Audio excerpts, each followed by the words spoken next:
Salut à tous, c'est Psycosmos. Me voilà de retour après ma période de pause habituelle durant les vacances d'été. Bon, je dois dire que cette pause s'est un peu prolongée là, je suis désolé pour ça, mais j'avais énormément de travail ces temps, donc j'étais vraiment très peu disponible.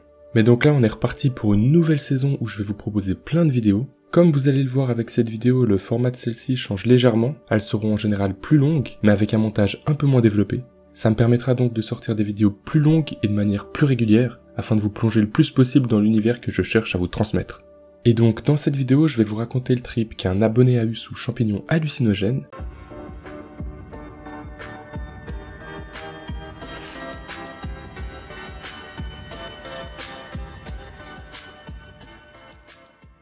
C'est un gros trip très détaillé qu'il a fait avec ses amis dans la forêt. Et sans vous spoiler, je pense vraiment qu'il va vous plaire. Donc sans plus tarder, je vous invite à vous mettre dans une ambiance chill, vous caler dans un endroit confortable et on va pouvoir commencer l'histoire.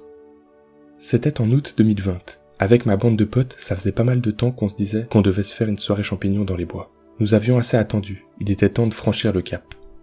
On a donc organisé cette soirée qui nous faisait tant rêver, mais en même temps tant stresser. Nous avons acheté des champis à un de mes potes, c'était des Golden Teacher. Nous avons passé l'après-midi ensemble, puis avons rejoint le reste de la bande dans une autre ville. Nous avons ensuite marché quelques kilomètres pour nous rendre au bois. Je pense parler au nom de tous en disant que plus nous nous rapprochions du bois, plus le stress montait. Nous étions 8 au tout début de la soirée, mais avons terminé cette dernière à 6, car 2 d'entre nous ne devaient pas rentrer trop tard. J'étais avec 2 de mes meilleurs potes, Léo et Karl. Il y avait aussi la copine de Léo, qui s'appelle Marie, ainsi que sa cousine accompagnée de son copain qui ne prenait rien pour pouvoir nous surveiller. Les 2 autres personnes étaient 2 adolescents de 16 ans. Du coup, inutile de préciser que les 2 adolescents n'ont pas touché aux champignons. Nous arrivons enfin à l'entrée du bois à 22h50. Il était plus que temps de prendre les champignons. Une fois les champignons ingérés, nous nous enfonçons dans les bois pour rejoindre un petit spot sympa éclairé par un lampadaire avec un chemin qui passait devant. Nous avions posé nos affaires et des couvertures près d'un arbre qui échappait à la lumière produite par le lampadaire. Nous attendions tous les effets avec impatience et aussi avec pas mal de stress. Au bout de plus ou moins 20 minutes, je sens que je ne peux plus m'empêcher de sourire. Il n'y avait aucune raison de sourire pourtant, mais je souriais. Par la suite, Marie se met à avoir des fous rires incontrôlés pour je ne sais quelle raison. Les autres aussi avaient l'air d'attendre les effets. Moi, je me sentais de plus en plus détendu, mais rien d'extraordinaire. Du coup, je décide d'aller sur le chemin avec Marie. Nous nous sommes assis sur le chemin en attendant les effets. J'ai commencé à être de plus en plus captivé par ce chemin. Je me concentrais de plus en plus sur ce dernier. Et d'un coup, je vois le chemin se décupler et le vois bouger de gauche à droite et faire des mouvements comme des vagues. Et c'est là que le voyage commence vraiment. Je me lève en me disant « What the fuck ?» Je regarde tout le paysage autour de moi et vois qu'absolument tout se déforme. Les branches d'arbres bougent au ralenti, dans tous les sens et c'est juste magnifique à regarder. Et en plus de ça, il y a comme un filtre de couleurs psychédéliques devant mes yeux. J'avais complètement perdu la notion du temps. Pour moi, le temps n'existait plus. J'avais l'impression d'être là, dans cet état depuis toujours. L'univers tout entier se résumait au spot où nous étions posés, et que le reste du monde n'existait plus. Il n'avait même jamais existé. Puis je continue mon exploration. Je me retourne d'un coup, et vois Léo qui se tenait juste derrière moi, avec une tête de con et un super grand sourire. Il me dit qu'il est vraiment loin, tout en rigolant. Et là, je prends conscience de la puissance des champignons. J'avais déjà fait des milliers de soirées où on buvait et où fumait comme des porcs avec Léo. Et bien là, c'était la première fois que je le voyais autant allumé en presque 4 ans d'amitié. J'étais super content d'avoir enfin su comment mettre mon meilleur pote dans un tel état second. Cependant, pour Marie et moi, l'ambiance se met à changer et devient désagréable et oppressante. Car les 2 adolescents nous regardaient comme si on était des bêtes de foire et c'était super désagréable comme ressenti. Nous essayions de leur expliquer qu'on ne se sentait pas vraiment à l'aise quand ils adoptaient ce genre de comportement, mais probablement à cause de leur jeune âge, il était impossible de discuter calmement avec eux. Pour eux, ils ne faisaient rien de mal et s'énervaient dès qu'on voulait leur expliquer. L'ambiance était de plus en plus insupportable. Marie et moi les voyions rester à quelques centimètres de Léo à le regarder comme une bête de foire, et on les entendait rire super fort, c'était très désagréable. J'adore ces 2 personnes, mais je pense qu'elles sont encore trop immatures pour avoir suffisamment d'empathie durant notre trip. C'est pour ça qu'il est super important de bien réfléchir avec qui vous voulez vivre ce genre d'expérience. Après le départ des 2 adolescents, qui devaient rentrer plus tôt, le calme est revenu. Pour ma part, je décide d'aller regarder le ciel, par curiosité, mais durant tout mon trip, dès que je voulais aller voir quelque chose, je passais devant autre chose qui me faisait triper à mort. Du coup, je m'extasiais sur tout et n'importe quoi. Je m'arrêtais donc tous les 2 mètres pour regarder ce monde qui m'était inconnu jusqu'à ce jour. Au bout de je ne sais combien d'émerveillements, j'ai su enfin rejoindre le chemin pour aller observer les étoiles. Et là, j'ai assisté au spectacle le plus magnifique auquel j'ai pu assister de toute ma vie. Je voyais les étoiles grossir, rétrécir, changer de couleur, bouger dans tous les sens. Je les voyais même se faire une guerre. Du moins, c'est comme ça que je le ressentais. Elles se tiraient toutes dessus avec des rayons de lumière de toutes les couleurs, pour au final se relier les unes aux autres avec des fils lumineux, afin de former une sorte de vaisseau alien vu du dessous. Je décide ensuite d'aller voir comment se déroule la soirée du couple qui n'avait pas consommé de champignons. Ils étaient assis à côté d'un arbre, mais je ne distinguais pas très bien leur visage, étant donné qu'ils étaient dans la pénombre. Je me mets à discuter avec eux et commence à voir des visages étranges et indescriptibles qui sortaient de l'obscurité. C'était vraiment bizarre. Après cela, j'essayais de regarder mes potes, qui étaient tout aussi allumés que moi. Marie était allongée sur le chemin de manière admirative. Léo, lui, s'était mis torse nu et dansait sur le rythme d'une musique africaine. Le regarder danser était super tripant, car je voyais ses bras se déformer, comme si je prenais un bout de ficelle et que je m'amusais à le tordre dans tous les sens. Quant à Karl, lui était assis à côté du couple clean et ne faisait rien.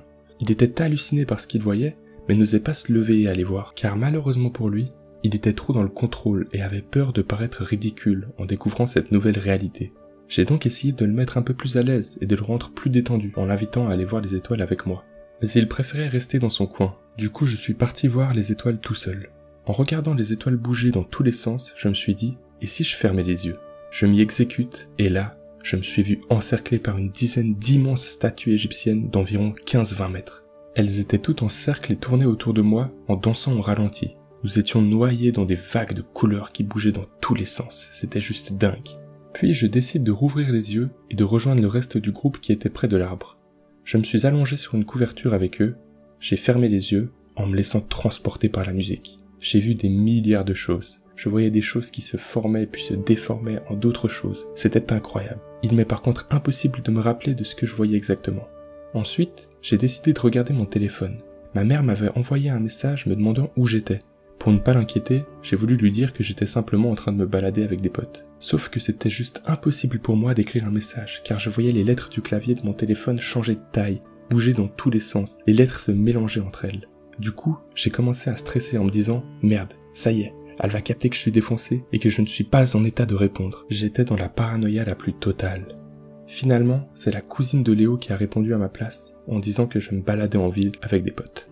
Suite à cela, j'ai commencé à penser à des choses hyper négatives. J'ai voulu fermer les yeux pour me calmer, mais dès que je les fermais, je voyais des trucs hyper glauques, genre des clowns super malsains, des genres d'entrées de grottes très sombres avec des présences malveillantes à l'intérieur, bref, que des trucs vraiment peu rassurants.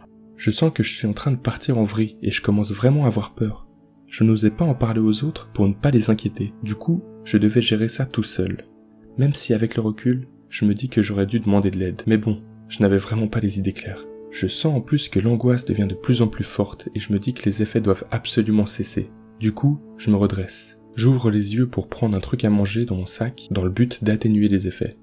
J'attrape mon sac, regarde devant moi, et là, je vois toute la végétation bouger autour de moi comme si elle était vivante. À ce moment-là, je me suis dit, ouais non, en fait c'est juste trop beau, je veux continuer à triper. C'est de cette manière que je me suis calmé, en regardant la nature prendre vie. Après cet épisode, nous nous sommes mis à discuter tous ensemble. Je me rappelle qu'à un moment, Léo se lève, part à genre 10 mètres de nous et commence à parler tout seul. Alors nous, on explose de rire et on lui demande pourquoi il parle tout seul. Il nous répond juste qu'il ne parle pas tout seul.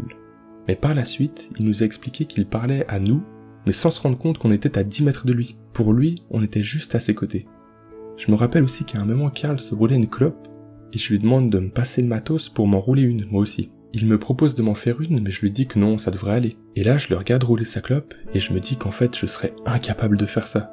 Ça avait l'air tellement compliqué, surtout que je voyais la feuille et le tabac se déformer dans tous les sens. Du coup, pour moi, c'était clairement mission impossible. Au bout d'un moment, je décide d'aller marcher. Je demande donc à la cousine de Léo de m'accompagner pour garder un œil sur moi, pendant que je découvrais ce nouvel environnement. Il n'y avait rien de plus qu'à l'endroit où nous étions posés, mais je voulais juste marcher et voir un peu ailleurs. Je regarde mes mains et je vois qu'elles se gonflent et se dégonflent comme si elles respiraient. Du coup, je demande à la cousine de Léo de bien vouloir me montrer ses mains. Les siennes étaient différentes, je les voyais comme s'il y avait un océan dans chacune d'elles. Je voyais la peau de ses mains faire des mouvements comme des vagues, c'était juste incroyable. Je voulais lui dire que j'étais triste pour elle, car elle ne voyait pas le monde comme nous on le voyait. Mais je n'arrivais plus à parler, je n'arrivais plus à formuler des phrases grammatiquement correctes. J'arrivais à prononcer seulement un mot sur 5. Je disais des choses qui n'avaient vraiment aucun sens. Ensuite, je décide d'aller m'aventurer tout seul pour regarder un arbre qui n'avait rien de particulier, sauf qu'il était sur le même plan que l'arbre qui était à quelques mètres de lui. À ce moment-là, je commence à m'amuser en jouant avec les perspectives, car je les voyais tous les deux sur le même plan. C'était super amusant, mais ce phénomène n'a pas duré très longtemps malheureusement. Je décide alors d'aller m'asseoir tout seul, par terre, pour regarder la lune. C'était particulier car là où j'étais assis, elle était entourée par des branches d'arbres qui formaient la forme d'un œil autour de celle-ci. Je voyais la lune changer de taille, bouger de gauche à droite et de haut en bas. Je décide ensuite de rejoindre les autres pour triper avec eux. Léo et Marie me racontaient qu'ils voyaient plein d'éléments de l'univers d'Harry Potter en regardant dans une certaine direction. Après cela, j'ai de nouveau voulu aller voir le chemin, mais encore une fois, il m'a fallu du temps, car je m'arrêtais tous les 2 mètres. Une fois sur ce chemin, je me suis mis à 4 pattes pour le regarder de plus près. Après, j'ai décidé de me redresser, d'écarter les jambes, tendre les bras sur les côtés et bouger comme le chemin. J'imitais ses mouvements pour au final danser avec lui. Je me sentais tellement bien en sa présence. À ce moment-là, j'entends les autres qui disent « Putain, il fait quoi lui ?» Et je les entends rigoler à mort, mais ça m'était totalement égal. J'étais trop bien en compagnie de ce chemin. Soudain, derrière moi, j'ai remarqué un arbre avec une branche qui descendait et qui s'arrêtait à quelques centimètres de ma tête. La branche se divisait en 5 autres branches bien espacées les unes des autres, avec plein de feuilles dessus. Du coup, pour moi, c'était comme si c'était la main de l'arbre. Et j'ai vu cette main se refermer très lentement sur moi, comme si l'arbre voulait me prendre. J'étais pas du tout inquiet, car c'était super bienveillant, du coup je me laissais faire. Ensuite, avec tout le groupe, nous avons décidé d'aller voir la lune. Marie voyait des pétales de fleurs sur la lune. On discutait un peu tous ensemble et il m'était enfin possible de communiquer. J'arrivais de nouveau à formuler des phrases. J'en profitais donc pour dire à mes potes que c'était une expérience de malade. Je leur disais que j'étais choqué de la puissance des champis et que je m'attendais pas du tout à ça. Puis à ce moment-là, comme les effets descendaient pour tout le monde, nous décidions de ranger nos affaires et de rentrer en ville. Mon sac était fait, il ne restait, si ma mémoire est bonne, juste un sac à dos et une couverture à prendre. Mais moi, j'avais l'impression qu'il restait des milliards de choses à faire, c'était très perturbant. Je m'excitais tout seul car j'avais l'impression que le fait qu'il restait 1 milliard de choses à prendre n'inquiétait personne à part moi.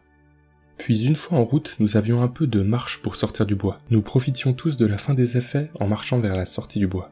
Une fois à l'extérieur de celui-ci, tout le monde était relativement clean, sauf moi qui ne l'étais pas tout à fait. J'avais encore de très légères déformations de la réalité, mais rien de bien méchant.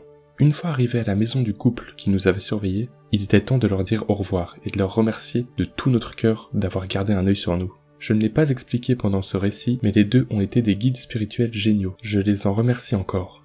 Avec Léo et Marie, nous allions ramener Karl chez lui et profitions de la route pour échanger nos expériences. Nous étions tout excités car nous avions tous les 4 des milliers de choses à raconter. Nous prenions tous la parole en s'interrompant les uns les autres tellement l'excitation de raconter notre expérience était grande. En raccompagnant Karl, je me rappelle avoir eu ma dernière alue. En marchant, je voyais les voitures garées s'allonger au fur et à mesure que j'avançais vers elles. Sur la route, Karl a croisé des potes et comme c'est une vraie pipelette, nous avons avancé un peu sans lui pour continuer le récit de notre trip. Je propose donc à Léo et Marie de parler de ça autour d'une bière, car nous en avions 3 dans le sac. Je prends les 2 bières mais ne trouve pas la 3e, qui était au final juste devant mes yeux. Ensuite, je les décapsule et là, impossible de les distribuer. Je voyais bien les 3 bières, mais j'avais réellement l'impression qu'il y en avait des milliards et que je devais toutes les distribuer. Ça me paraissait être impossible. Mon esprit ne s'était toujours pas remis de l'effet des champignons, je crois. Marie me regarde en me demandant si ça allait. Je me suis contenté de juste la regarder dans les yeux sans même savoir quoi répondre, car je ne savais même pas si j'allais bien ou pas. Du coup, je me suis mis assis, j'ai respiré profondément et ça s'est calmé. Après cela, nous sommes tous allés rejoindre Karl pour lui dire au revoir, car il prenait beaucoup de temps à parler à ses potes. Ensuite, nous avons été tous les 3 dans un parc pas loin de chez Léo et moi. Nous avons continué à échanger nos expériences en fumant une dernière clope avant de rentrer chez nous. Pour finir, chacun est retourné chez soi afin de lentement s'écrouler dans les bras de Morphée. Et voilà, c'est comme ça que se finit ce magnifique trip très poétique je trouve et très bien détaillé, j'ai adoré vous le raconter.